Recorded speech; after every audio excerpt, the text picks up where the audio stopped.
Šodien esmu atbraukusi uz Saldu, jo otro reizi notiek viens unikāls pasākums, kurā sapulcējās bērni, jaunieši, ģimenes, uzņēmēji, visi.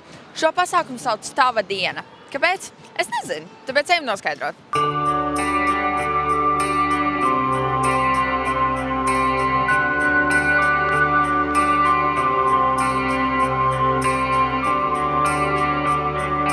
Jūs esat daļa no komandas, kas veido šo visu pasākumu. Kas par jūs pamudināja šo darīt?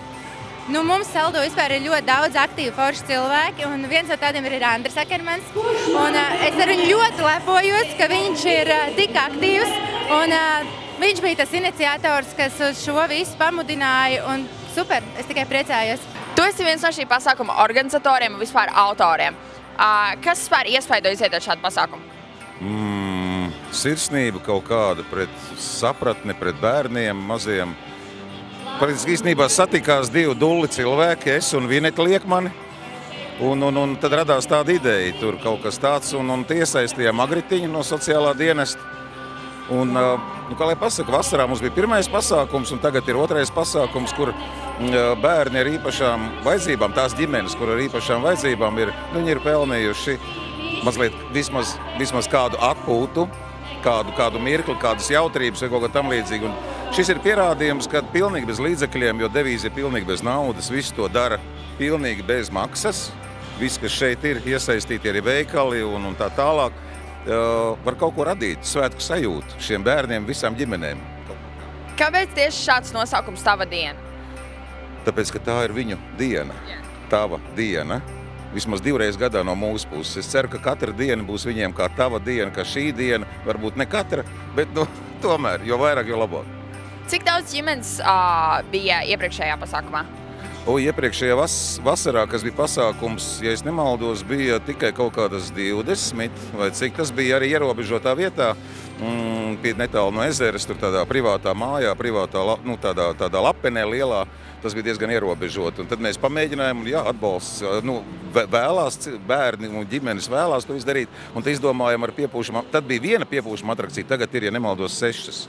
Viena pat no viņām ir pielāgota bērniem ar ratiņkrēsliem. Sveiki, kas šeit notiek? Mēs mēģinām apgleznot seju. Super, cik ilgi jūs jau gleznojat? Mēs esam ar Lauri divi ļoti lieli iesācēji. Tikai sākums, otrais pasākums. Kas jūs vispār iespaidoja piedalīties šajā pasākumā? Pirmais jau darba vieta. Strādāju Jumītī, un tad mēs visi esam saliedēti un visi arī piedalāmies. Ko jūs domājat par šo pasākumu? Es domāju, ļoti foršs pasākums priekš bērniem un vecākiem, kopā atpūtas brīdis un viss ļoti skaisti. Un ļoti pretīm nākoši kolēģīši, kas var skaisti visu noformēt mūs. Ļoti interesants pasākums būs.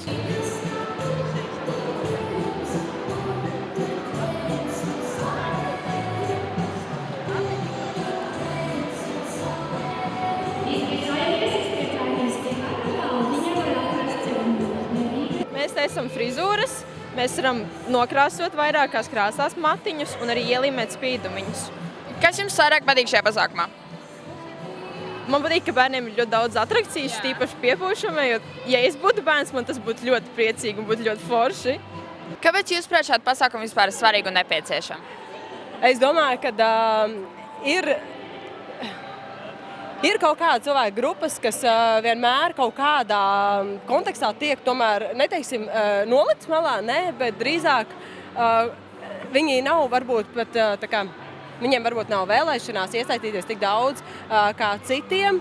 Un gribējās radīt to vidi tādu, kurā viņi jūtās droši, kurā viņi nav īpaši kā tā, jo mēs visi esam īpaši, tikai katrs savādāk, un kur viņi visi var būt vienlīdzīgi un arī justies kā vienlīdzīgi. Un līdz ar to arī man šķiet, ka dabīgi esot tādā vidē, man šķiet, ka jebkurš jūtās iedrošināts, un īpaši ar to, ka arī viņš var, arī viņam ir iespēja iet darīt, iet lēkāties, kustēties, iet baudīt dzīvi tieši tāpat kā visiem citiem.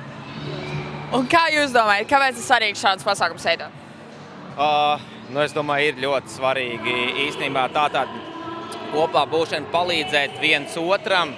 Mums ir dota tāda iespēja darboties, esam, kā saka, veseli un visi mums kārtībā un dot tam otram varbūt kaut ko to prieku dzīvē. Es teiktu tāpēc dabas tāds investors, un es saku, ka mēs investējam arī šajā brīdī mūsu nākotnē, jo šie bērni, katrs ir tāds unikāls cilvēks, mēs katrs esam unikāls, un ja mēs kaut kādā veidā varam palīdzēt tam cilvēkam, tā kā sanāk kopā, pašam pilnveidoties kaut kādā veidā, socializēties šeit, tad es ticu, ka tas nākotnē viennozīmīgi mums visiem kopā palīdzēs.